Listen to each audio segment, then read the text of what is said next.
Hey everyone, ready to dive into some serious charisma? Sounds good to me. We're talking about making people like you. And fast. 90 seconds or less, to be exact. No pressure. None at all. We're unlocking the secrets with Nicholas Boothman's audiobook, How to Make People Like You in 90 Seconds or Less. It's all about first impressions, body language, and the psychology of connection. Boothman's work is fascinating. He doesn't just give you a list of tips, he actually explains why they work.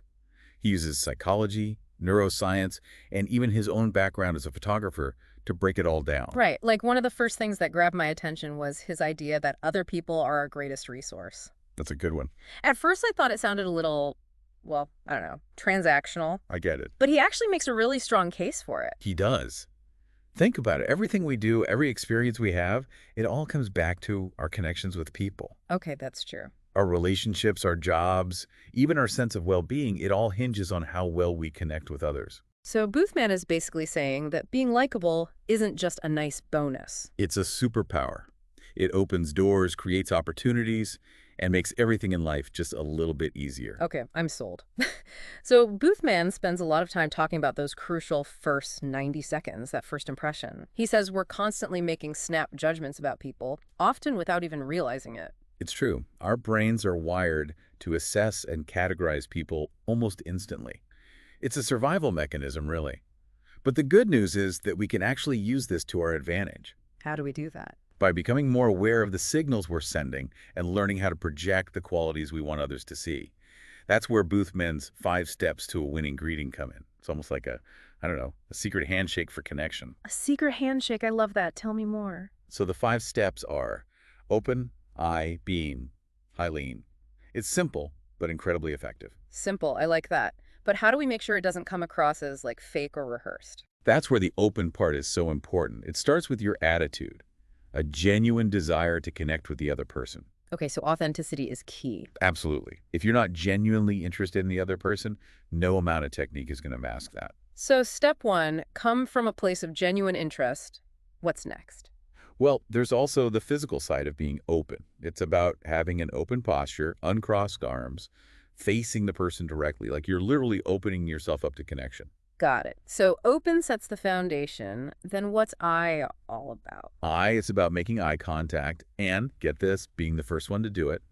It shows confidence and interest, and it subconsciously puts the other person at ease. Interesting. Think about it. Don't you feel more drawn to someone who makes direct eye contact? It's like they're acknowledging your presence, inviting you into their world. Yeah, that's actually really true. Okay, what about beam? That's the smile, right? But it's got to be genuine, not that creepy plastered on smile we all dread. Exactly.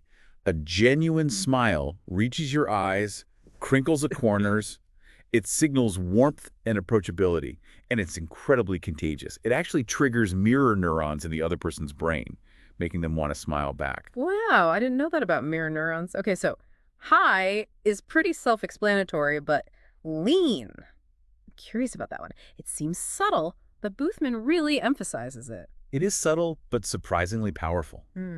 Leaning in, even slightly, shows that you're engaged, you're interested. Yeah. And it subconsciously signals that you trust the other person enough to enter their personal space, like you're saying, I'm interested in what you have to say, and I feel comfortable being close to you. Wow, so much is happening beneath the surface. So we've got our 5 steps down. What happens next in those crucial 90 seconds? Well, this is where it gets even more interesting. Boothman suggests that we can actually subtly mirror the other person's behavior, their body language, even their breathing. Wait, hold on. Mirroring their breathing? Isn't that a bit much? It might sound strange, but when you think about it, when you're really connected with someone, you often find yourselves breathing in sync. It happens naturally. Huh. I never thought about that. But we can use this knowledge consciously to build rapport. Now, I'm not saying you should be staring at their chest, counting their breaths. That would be creepy. Very creepy. It's much more subtle than that. Just notice their general breathing pattern. Are they taking short, shallow breaths, or deeper, more relaxed ones? Okay, got it. And then try to subtly match that rhythm. You might even slow down your own breathing a bit to promote a sense of calm. Okay, so we've set the stage with that winning greeting, and now we're like secretly syncing our breathing. I love all this subliminal stuff going on. It's amazing what can happen in those first 90 seconds. It is. And it's important to remember this isn't about manipulation or anything like that. It's about creating a genuine sense of connection. Right, right. When we subtly mirror someone, it triggers these things called mirror neurons in their brain. These are fascinating little cells that actually fire, both when we do something and when we see someone else doing the same thing. So it's like our brains are literally wired to connect. Exactly. And synchrony is just one way to tap into that wiring. Boothman also talks about matching the other person's energy level. Okay, how do we do that? Well, think about it. If someone is really high energy, fast-paced, you don't want to be all slow and mellow. Yeah. You want to try to match their tempo and bring up your energy a bit to meet them where they are. Okay, makes sense. And on the flip side, if they're more laid back, you might want to dial back your energy a bit so you don't overwhelm them. So it's all about finding a shared rhythm, both physically and emotionally. Exactly. Now, here's where it gets even more interesting. Boothman suggests that we can even synchronize our attitudes. Hold on, how do you synchronize an attitude? That sounds a bit, I don't know, abstract. It's about tuning into their emotional state and kind of reflecting it back to them. Yeah. Are they excited, enthusiastic, Ooh. contemplative? Okay. Try to match that emotional tone. So if someone is like super pumped about a project, I shouldn't just respond with a monotone. That's nice. Exactly. You want to meet them where they are emotionally. If they're excited, let your own enthusiasm shine through. And if they're more reserved, well, you might want to tone it down a notch so you don't overwhelm them. So it's like reading the room, sensing the vibe, and finding that sweet spot where you connect on an emotional level. You got it. Now, remember those 5 steps to a winning greeting we talked about earlier? Yeah. Open, eye, beam, high lean. Well, Boothman says we can actually use those same principles throughout the conversation. Okay, so keep that open body language, make eye contact, smile genuinely, and lean in a bit. It's like a dance, isn't it? Hmm. You're responding to their cues, creating a natural flow. I like that, a dance. And just like in a dance, sometimes you lead and sometimes you follow. Boothman suggests that once you've established some rapport, you can actually subtly test it by leading the other person. Leading them. How do you do that without, like, being obvious or bossy? It's about making subtle changes in your own body language. Maybe you cross your legs, tilt your head, shift your posture slightly, Okay. Yeah. and then you watch to see if they unconsciously mirror your movement. If they do, it's a good sign that you've built a strong connection. Wow, that's like a little rapport test. Okay, so we've covered the nonverbal stuff, but what about the actual conversation? What does Boothman say about that? Well, he's a big advocate for open-ended questions. Yeah, I've heard of those. They're great because they invite the other person to share their thoughts and experiences, which is key for building rapport. So instead of asking, do you like this weather, I should ask, what's your favorite thing about this time of year? Exactly. You're ditching the yes or no questions Yeah. and opening up the conversation for more meaningful exchange. Okay, no more yes or no questions. What else should we avoid? Well, Boothman also warns against interrupting. That's a surefire way to make someone feel unheard and disrespected. Oh, I am so guilty of that. Sometimes I get so excited about what I want to say that I just jump in. I get it. We've all been there. It's about being mindful, making that conscious effort to let the other person finish their thought. Okay, no interrupting. Got it. Anything else? He also says to avoid complaining. Nobody wants to be around a negative Nancy. That's true. Negativity can be so draining. And one-word answers, those can be conversation killers too. They can. It's like pulling teeth trying to keep the conversation going. So finding that balance between talking and listening is important, right? Exactly. It's not about dominating the conversation. It's about creating a space for genuine exchange. Okay, I like that. And remember, listening isn't just about hearing the words. It's about really paying attention, picking up on both the verbal and nonverbal cues the other person is giving you. Active listening, right? Nodding, making eye contact, reflecting back what you've heard, that kind of thing. Exactly. Now, this is where Boothman really blew my mind. The idea that people have a dominant sense that shapes how they experience the world. Okay, I'm listening. Tell me more. He calls them visuals, auditories, and kinesthetics. Interesting. Visuals, they're all about appearances. Mm. Auditories, it's all about sound and rhythm. And kinesthetics, they focus on feelings and sensations. So how do we figure out someone's sensory preference in like those first 90 seconds? That seems tough. It's about becoming a keen observer. paying attention to their language, their body language, their overall energy. Okay, I'm ready to become a human lie detector. What are some of the clues we should be looking for? Well, for starters, listen to their language.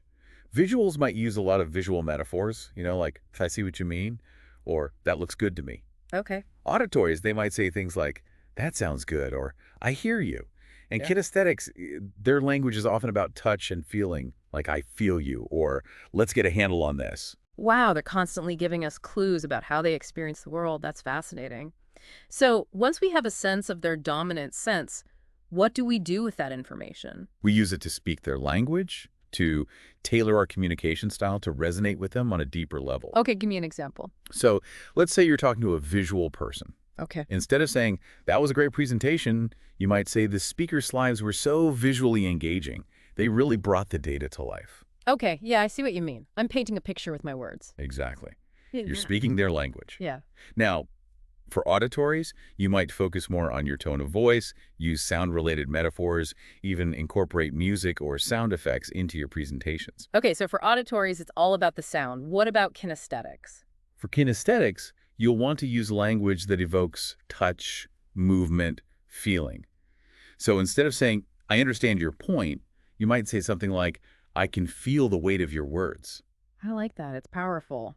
It is. It's about making them feel the message, not just hear it. Now remember, these are just general tendencies, not hard and fast rules. People can be a blend of different sensory types. Right, right. So the key is to be observant, to be adaptable. Adjust your communication style based on the cues you're picking up from the other person. So it's more about being present and responsive than rigidly following a formula. Exactly. This is all so insightful, but I have to admit, a part of me is thinking, this sounds like a lot of work. I hear you. It can feel a bit overwhelming at first. But remember, these are skills. And like any skill, they get easier with practice. And the payoff is huge. When you really master these techniques, you'll be amazed by how much easier it is to connect with people, to build meaningful relationships. Okay, welcome back to our deep dive. It's amazing how much we can learn about connection in just 90 seconds, right? It really is. We've covered first impressions, the power of synchrony, sensory preferences, all these fascinating tools for building rapport. But there's one key element we haven't talked about yet. Okay, I'm all ears, lay it on me. What's the missing piece? Congruency. Congruency. Okay, I'm intrigued. What is that all about? It's about making sure that our words, our body language, and our tone of voice are all aligned, like they're all telling the same story. You know what I mean? Yeah, I get it. Like when someone says, I'm fine, but they're frowning and avoiding eye contact. Exactly. That's incongruence. And it creates this sense of distrust. Uh-huh. Our brains are wired to detect those inconsistencies. And when we sense that someone isn't being genuine, it throws us off. So congruency is basically about authenticity, right? Making sure that what we're saying matches how we're saying it. Precisely. It's not just about being honest. It's about being present. When we're fully engaged in a conversation, our body language and tone of voice naturally align with our words.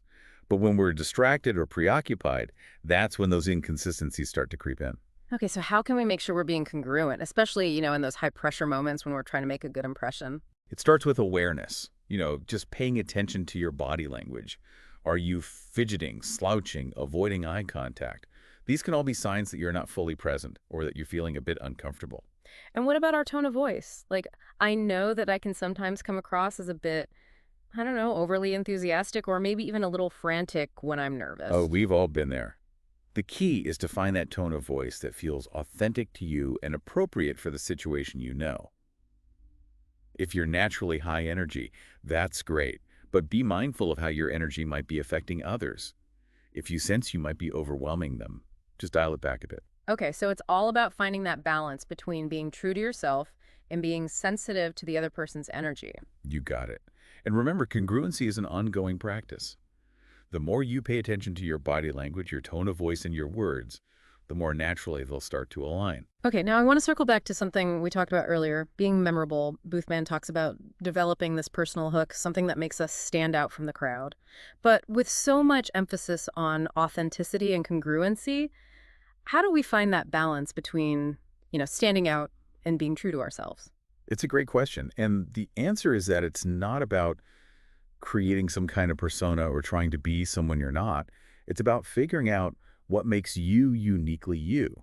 and finding ways to weave those elements into your interactions. So, like if I'm a passionate gardener, I could find ways to bring that up in conversations. Or if I have a quirky sense of humor, maybe let that shine through a little. Exactly. It's about letting your personality shine in a way that feels authentic and memorable. And remember, it doesn't have to be something huge or extraordinary. Sometimes it's the smallest details, a unique piece of jewelry, a particular way you phrase things, a story that only you can tell. Those are the things that can really make a lasting impression. I love that. It's about those little details that make you you and sharing them with the world. Hmm. Now, Boothman also talks about kind of the flip side of things, the don'ts, the things to avoid if we want to make a good impression. Right. Some of these seem pretty obvious, Yeah. but it's always good to have a reminder. Interrupting, complaining, giving one-word answers, monopolizing the conversation, these are all big no-nos. We've all been guilty of them at some point, right? It's human nature. But hey, with a little awareness, we can start to shift those habits. Absolutely. And don't underestimate the power of basic hygiene. Bad breath, body odor, an unkempt appearance, those can be big distractions. Make sure you're presenting your best self to the world. Right, good point. So brush your teeth, shower regularly, wear clean clothes, basic stuff. But, sometimes we need that reminder. Now, before we wrap up, I gotta ask, what about those situations where no matter how hard we try, we just can't seem to connect with someone? It happens, right? It definitely happens. Right. Sometimes personalities clash or there's some underlying dynamic that's creating tension. And, sometimes, despite our best efforts, we just don't click with someone. Mhm. And that's okay. So even with all the right techniques in the world, we can't force someone to like us. You got it. Hmm. We can't control how others perceive us, but we can control our own behavior and our own attitude. If you're not feeling a connection, it's totally fine to just gracefully exit the conversation. That's good to know. Takes the pressure off. So as we wrap up our deep dive into Nicholas Boothman's wisdom, what's the one key takeaway you want listeners to remember? That's a good question. I think Boothman sums it up beautifully in his intro when he says, "The secret of success is not very hard to figure out. The better you are at connecting with other people, the better the quality of your life." It's that simple. It's about realizing that connections are at the heart of everything. A fulfilling life, a successful career, a sense of belonging. It all comes down to how well we connect with others. That's a great point. When we feel seen and heard and understood, it enriches our lives in countless ways. So go out there and connect. Practice these techniques, be yourself, and have fun with it. Who knows what amazing relationships you might create. I love that. That's a perfect note to end on. Thanks for joining us for this deep dive into the art of making people like you in 90 seconds or less. We'll be back next week with another fascinating topic. So, until then, happy connecting.